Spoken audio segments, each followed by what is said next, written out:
Did you float? Too. Because I did. What's up? Welcome back. I'm John Stark from MyMovieGuy.com, your favorite blind film critic, and this is Welcome to Derry, Season 1, Episode 1. It's either going to be a pilot review or a recap. A lot of my videos don't get a ton of subscribers because I don't have subscribe, because you'll subscribe too. You'll subscribe too. Does that work? Did it work? Anyway, I know, like, not everybody needs a blind film critic in their life, but yeah, it kind of means that my videos get, some of them hit and then some of them don't. And when I spend time recapping a show to get it to 2 views, I'm like, wow, I changed 2 people's lives with this review. Cool. So, will I come back next week? I don't know. That's entirely up to you. If this gets like hundreds of views, of course I will, because like everyone on YouTube, we're all whores. So I'll review just about anything if people will watch it at this point, especially if it has audio description, which this show does, sent by International Digital Center. And I was unfamiliar with the narrator, and then I forgot the writer. But I know who the writer is, but the writer is Stephen Christopher. I knew it. It was in my head. I got it. But the narrator is brand new to me, and that's okay. That's fine. I thought she did a lovely job. So we're in Derry. For my spooky season reviews this year, I put up reviews for both It Chapter 1 and It Chapter 2, which didn't exist on my channel. So check those out. They're both fresh. Calm down. So what did I think about Welcome to Derry? Well, they were pretty honest about not using Pennywise right away. That they wanted to. And I think that's kind of cool, because there are other ways to affect. It is fear. It is not a clown. It consumes fear. And if you're not afraid of clowns, why would you send somebody a clown? Even a scary looking clown. Like, if somebody's just not afraid of clowns or doesn't do it for them, why would you show up as a clown? So like, there's one particular kid in here who, I won't spoil it. I'm going to try to stay away from spoilers, because there's a lot of unexpected shit that happens in here. And if you haven't seen Welcome to Derry and you're on the fence and you're like, I need somebody to tell me to watch Welcome to Derry, that's kind of what I'm trying to do here. But like, one of our main kids is told something from his dad. I believe his dad. Could have been his grandfather. I think it was dad. At the dinner table, which of course turns into a nightmare, because the thing that he tells him is inherently nightmarish. So, yeah, which then, so that becomes the thing that he's afraid of, because when you hear a story like that, you're like, oh my God. So it can be anything. It can be one of those, like, I think there's a lot of play here. You know how, like, when kids go off and they tell those, like, campfire stories, and they're like, the man with the hook in the side of the car, this against the side of the car. Yeah, you could do that here. And then, but you could do the It version of it, right? Like, so, the scraping against the side of the car or whatever, and the man with the hook. And there's so many different ways to explore what somebody is afraid of and explore what is fear for people. And I hope that they do that, instead of just relying upon jump scares or predictable jump scares. Like, there are definitely some scares in here that I wasn't expecting, even though some of them I could say I should have, or I knew something was up. Like, I was like, something is up, but I don't know what it is. And then there were other moments where I was like, oh, I was not. This was not on my bingo card. I have the wrong bingo card. I have the bingo card for a different show. My bad. We're on it. So we start off with Maddie, who is if you don't know what Welcome to Derry is, it's a show that could go on forever if you want it to. And honestly, we have to renew this show, because it'll get more interesting the more seasons they make of the show. It will, I promise you, because the premise is that they're going to keep going back in time. So I don't know how long they're willing to do this, but at some point it could get really nuts. If they keep going back 27 years and we start dealing with kids who are like during the Civil War, or kids during like um, I don't know, the French Revolution, or like, like we keep going further and further back, and I guess we have to stay in Derry. So it's just going to be a whole bunch of like indigenous kids being attacked by something at some point, once we uncolonize Maine. Um, but yeah, once we get to that point, I guess we have to stop. Once we do Prey, but with it, that's fun, because I then it just gets repetitive. But I was thinking, yeah, of course, this is, you know, sort of like Prey when it opened up the door. It's like, well, what if? And it's like, yeah, well, what if? What if Predator did go around and fought in these other areas and these other throughout history, these other moments throughout history? And then we explored that in that animated Predator movie this year, which was kind of cool. Kind of. So, Maddie is a kid who likes a pacifier at his age, which is okay. But he's watching The Music Man. He snuck in, and the usher catches him and then chases him out of the theater. And so Maddie is trying to leave. He wants to leave Derry. He wants to get out of town. We don't know any backstory about Maddie. There's a girl that works at the movie theater who will become relevant later, in the plot. But she's, the daughter of the guy that runs the movie theater, and or works at the movie theater anyway. I don't think he owns it. And so Maddie runs, and he's out there hitchhiking, and he'll get picked up by a nice white family. Just they're super happy, and they're like, "Oh my god, do you want to join us? We're headed to Portland." And he's like, "Okay, anywhere but Derry." Um, and it's important to remember that they're in Maine, because there is a Portland, Maine. I was wondering, like, when I heard that, I was like, that's a fun city to pick. But again, there's also like Augusta, which is also another city that repeats in another. So when you're starting to pick these like major cities in Maine, there are some of them that are other places. So I wonder how many people were like, is he driving to Oregon? It's like, no, child. So, yeah, he just wants to get up out of Derry. And well, uh, again, I'm not spoiling anything, but things do not go his way.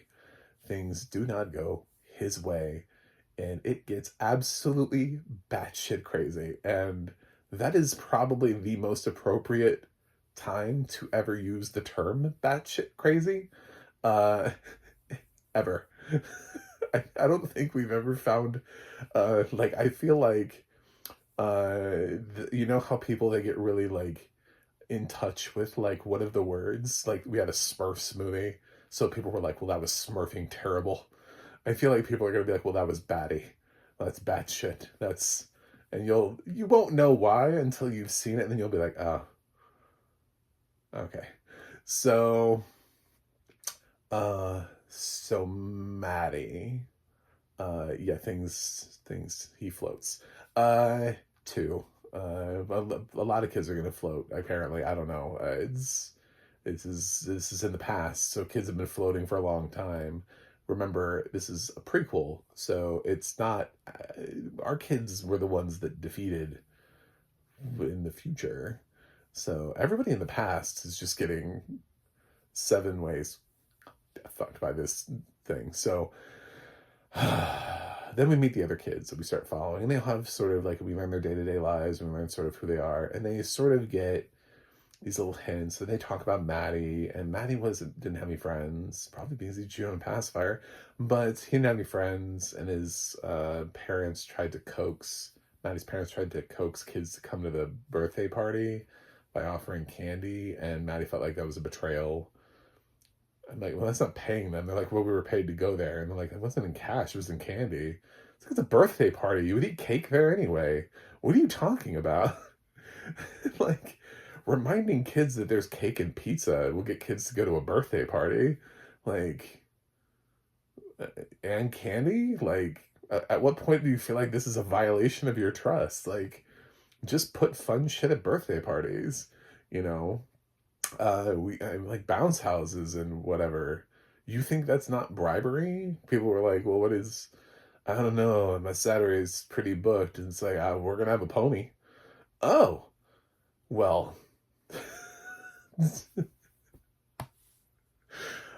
kids don't need to be bribed with cash. They need to be bribed with stuff. Stuff works just as well. So it's weird that felt like a bribe to anybody.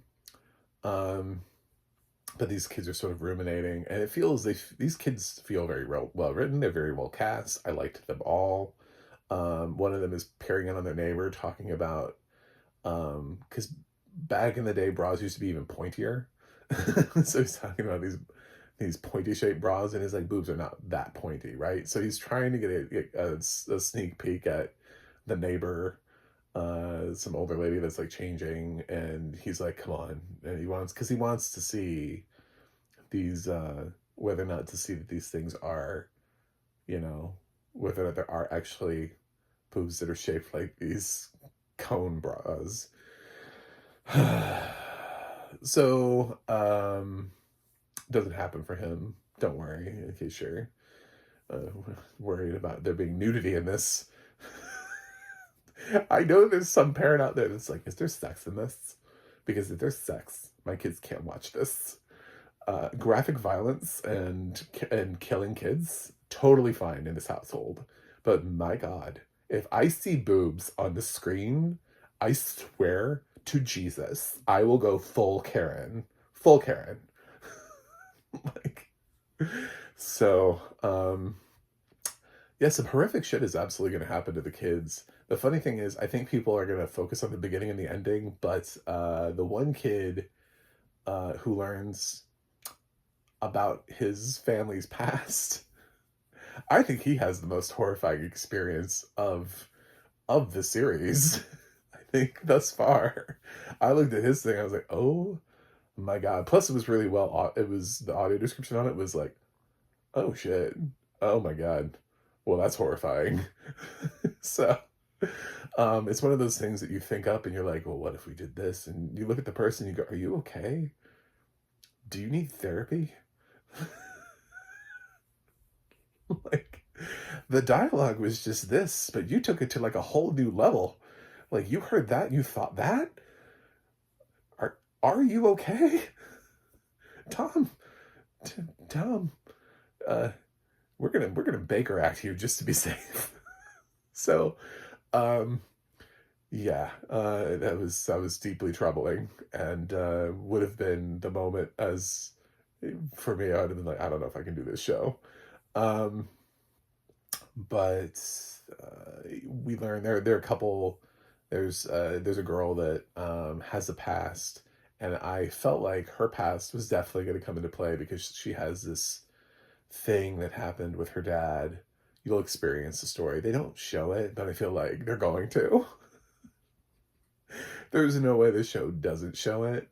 Um, so I'm ready for that whenever that chooses to happen and thrust itself upon the world, or whenever it uses it as a device to scare. There's an adorable little sister too in this who I hope is okay because she just didn't straight up get enough screen time. Like that was part of the problem with her is that by the end of the episode, I'm like, is she still around? Like, where does she go?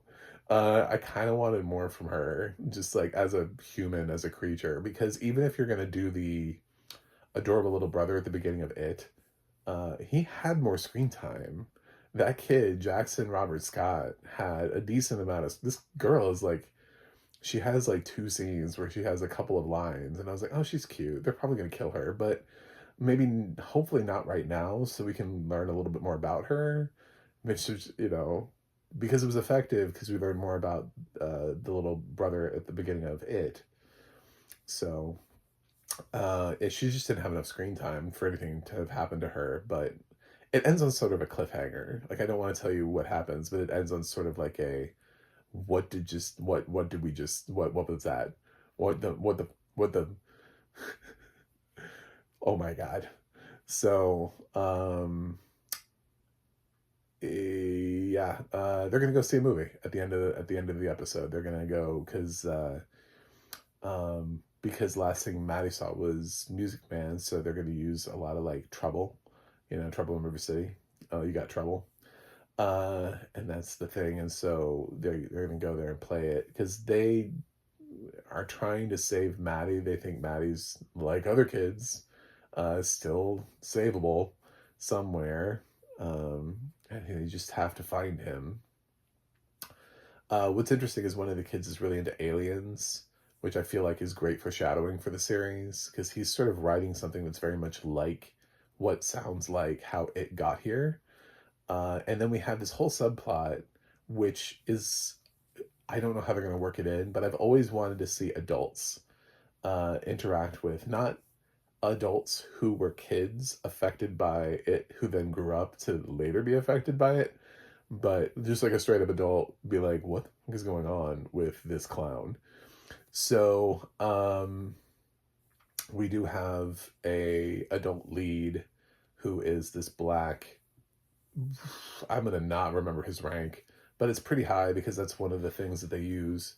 He's not the highest on base, but he's pretty high up because there's a white dude that doesn't salute him, and the white guy above him is upset and then puts like a citation on that dude's record. There's like a B-52 bomber thing that they're testing that they want this guy to fly over because we're still in Korea. This is 1962, so we're not in Vietnam yet. So I think they're testing this for Korea. And that's basically his thing. He has a moment that's, I don't even know if that's really spoiler because his stuff isn't related at all to it. So his stuff is all just related to racism and some mystery going on with people wearing masks. But I don't know that they weren't beating him because of who he is. I don't know that that's not what that's going to be. So it's really hard to say. But he gets attacked from people who want some information from him. But it could just be, I mean, I know that that's a little easy. Could just be the white dude who was introduced as being a racist asshole from the beginning and like some friends. So, whatever. But that scene was, it's hard to judge that scene until you know how it affects the rest of the series. It's like, okay, so we're doing this other thing over here, which I'm sure Andy Muschietti has figured out will weave into the series over here. When? So, but I liked this. If you don't like seeing violence against children, you should have already known it is not your franchise. I mean, that should be a given, but this episode is not for you either. Like, it comes in hard. Like, just, it's, Welcome to Derry definitely makes a bold choice by the end of the episode. I'm not 100% sure even what the choice was, because it ends somewhat ambiguously, where there could be some slight changes to how we leave things based on what was experienced, because a lot of times it's all like a nightmare anyway, right? So what you see is not really what you experienced, not really what anybody experienced. It wasn't really there. So you can have those kind of things all the time.